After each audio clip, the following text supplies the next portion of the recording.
in Canada hydraulic wrenches are made and how they outperform other manufacturers' tools and how CanTorque supports customers unlike any other. And a way of thanking you, they will extend a 15% discount on all purchases till the end of this year. Check it out. CanTorque, or give them a call, 974-7474 to arrange a tour. Freddie, maybe you can learn some things. Get on the hydraulic wrenches. Actually, no, don't go, because then we don't want to see you get injured, and then suddenly we don't get to play that great clip with Connor. We don't want any of that to happen. Let's talk some racing. Colin Livingston joins us once again. And Colin, in a guy who's, when you've won 7 titles, maybe it's hard to say, but that might have been Lewis Hamilton's best race weekend of his career.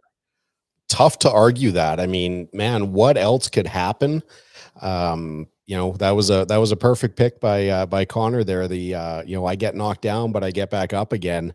And for the record, I haven't missed a show in like well over a year. So, I don't necessarily need the audio drop that Struddy does, but even on vacation, I still do the show.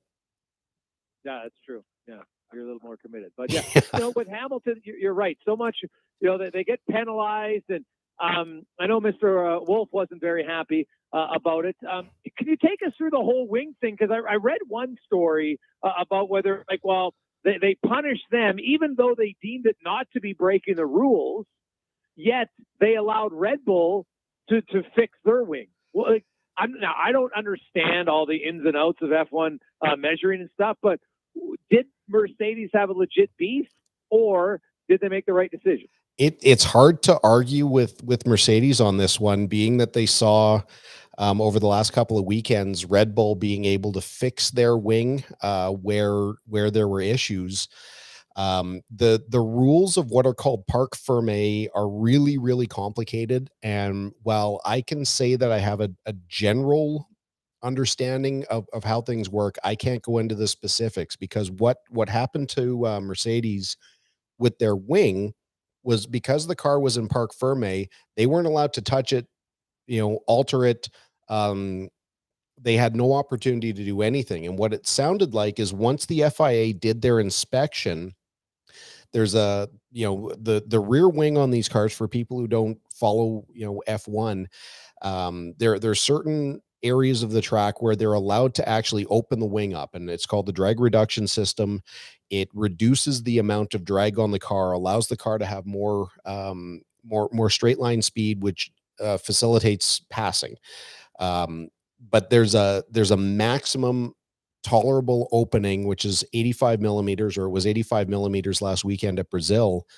And while the wing was compliant in a number of places, there were certain areas where the guide was able to pass through, and that's not supposed to be able to happen. And what it sounded like is that it was the result of something that happened with the wing, not something deliberate or intentional that Mercedes had done. But they weren't allowed to inspect it, they weren't allowed to touch it, they weren't allowed to alter it in any way.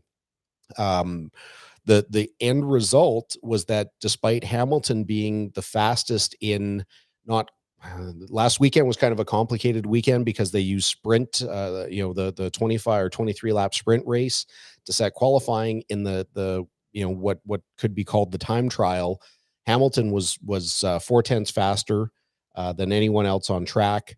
But because the wing wasn't found in tolerance, he got dropped to the back. So he had to start dead last for the sprint qualifying, drove up to 5th place. But because they changed a power unit, he had to take a 5-place grid penalty. So, his 5th place starting position was actually a 10th place starting position. But it kept going on from there. I wasn't aware there was a padlock curfew, so the teams weren't allowed to work through the night. Who is that protecting? Is that protecting the teams from themselves? They don't just grind their engineers into the ground, or is that for some maybe mischievous activity go happen and guys go and loosen someone else's bolts? Like what's the purpose behind a padlock curfew? Well, it's to protect the crews from getting overworked. The engineers, they can work 24 hours a day. There's no real restriction against that.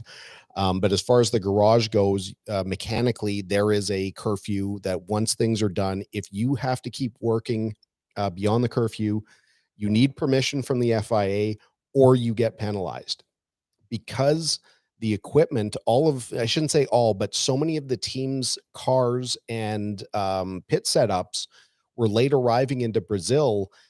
They only arrived on Thursday, or like late Wednesday, which was a few days later than what they were expecting. They waived that, so the teams, basically the teams that stuff showed up late, worked through the night to get their cars built. I mean, obviously an F1 car is very elaborate, no matter how many different ways they build it. It took a long time, but the real killer of this whole thing is that they get through the whole weekend, and now they still have the other race in Qatar this weekend. So after the race, it takes say at least 6, 8, 10, 12 hours to tear everything apart, get it boxed up, get it on a cargo plane so that it can fly from Brazil to Qatar. Then these guys have that 14-hour flight, and crazy time change, and all the rest of it. But they'll get we race this weekend, new track at Qatar, and then they get one weekend off before doing back-to-backs at Saudi, if that race actually happens, as well as Abu Dhabi. Colin Livingston joins us in the CanTorque Racing Report. And of course, Hamilton and Max, they had a battle, and some people are saying Max kind of pushed him off the track. They didn't rule that was anything, and then Hamilton finally passed them. And then there was 10 seconds between the two of them over the final 10 laps. Clearly, he was the better car, no question about it, and they win victorious. So now you move into Qatar. This was built, I think, like 15, 16 years ago. The race setup, after dominating and clearly having that faster of a car, does Red Bull have time to counter that, do you think, this week? And how much different will the setup be on this track from last week? Boy, that's a great question. This track reminds me a lot of Bahrain, the shorter track that we've run. It's tough to tell. I mean, I've seen the track layouts and I've seen some of the onboards, but it's really tough to tell how bumpy it is, what the elevation changes are. Right now it's impossible to argue against Mercedes probably having the edge. Like, I mean, whatever they did to Hamilton's car with that new power unit, they were, dominant. I mean, like you said, once Hamilton finally got around Verstappen, and there's still a lot of controversy, to unfold. I mean, Mercedes issued what's called a right of review. They're basically trying to go for a retroactive penalty. There's a lot of telemetry now, and I actually saw some of the data traces here earlier today that physically show Verstappen in the corners unloading his steering wheel. So you can actually see him turning. When he sees Hamilton, you can see how late he broke, unloads the steering wheel, kind of starts turning, and then unloads it again. I think Mercedes has a pretty compelling case. Lots of drivers have posted. They really believe that, knowing how drivers think, that Verstappen was intentionally trying to go for a crash. At the best case scenario, he could have disabled Hamilton, and carried on and added some points. Worst case scenario, they're both out of the race. Neither one of them would have scored points, and there's one last race for Hamilton to try and claw back. Juan Pablo Montoya, not exactly a stranger to Formula One in the games that certain drivers play. He has zero doubt that Verstappen's intent was contact. So they got in front of the stewards today. They're going to release their decision tomorrow, and whether there's any penalties or sanctions or anything like that. But yeah, it's crazy. Like, how vicious these guys are getting at fighting each other. I mean, you can take a look at how Verstappen has raced Hamilton all year. Has been, when Hamilton gets beside, Verstappen runs him wide, and he's driven him over the curbs. He's driven him, all over the place.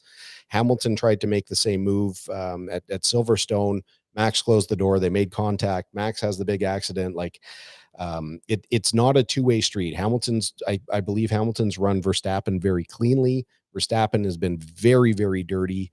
To the point of, he's very, very good at hiding what he's doing. But, this weekend again is going to be super exciting and kind of more conventional timing now that they're back in the Middle East. So we'll be able to wake up tomorrow morning and practices will already be underway. We're working our way to the CanTorque Racing Report with Colin Livingston. When you look at local racing, finally getting back on the tracks, our good friend Matthew Taskin. Talk to us what you can expect from him when he gets back into the racing career. Yeah, this is awesome. He got the call back. The team that he ran with a couple of years ago, he's raced a few times with these guys, AC Motorsport. I was with him in January of 2020 for the 24-hour Dubai race. Team won. It was rain shortened. They've been running through Europe, and now that they're coming over for the series finale, will be at Sebring. Absolutely legendary racetrack. Another one of these converted airport facilities. They'll be running this weekend. Matthew's been very, very quick in these cars. I mean, for the team to seek him out to help them, get the championship, they're in contention. They need to win the race, and the current leader, I think they need to have a bit of trouble.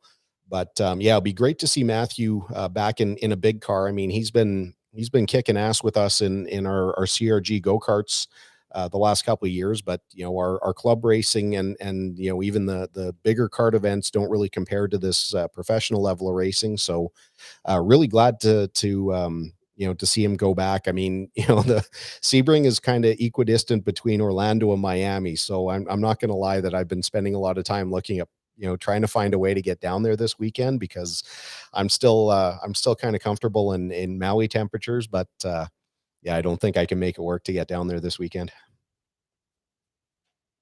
Yeah, well, good thing you're not wearing your thong anymore. So that's Colin. We appreciate that. You don't know that. Always good to catch up with you, my man. Well, that's true. Very true. Good to catch up with you. It'll be interesting to see next week how the weekend in Qatar goes. We'll talk to you then. Have a great one. I know there's going to be lots to talk about. You betcha. That's Colin Livingston. Colin, thank you for doing this. Of course, my man. We'll chat with you next week. Always look forward to it. Take care. Okay, see you later.